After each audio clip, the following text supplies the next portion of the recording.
көзі жарық көк ана, қақ жарылып күн шықсын.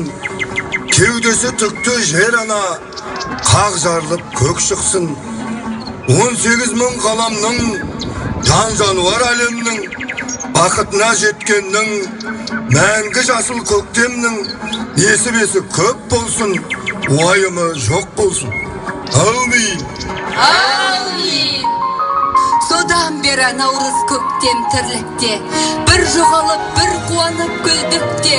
Жаса наурыз, жаса көктем бірлікте, шақыра бер қазағыңда бірлікке. Қаратаудың қиясы бар, Қаратаудың ұясы бар. Жат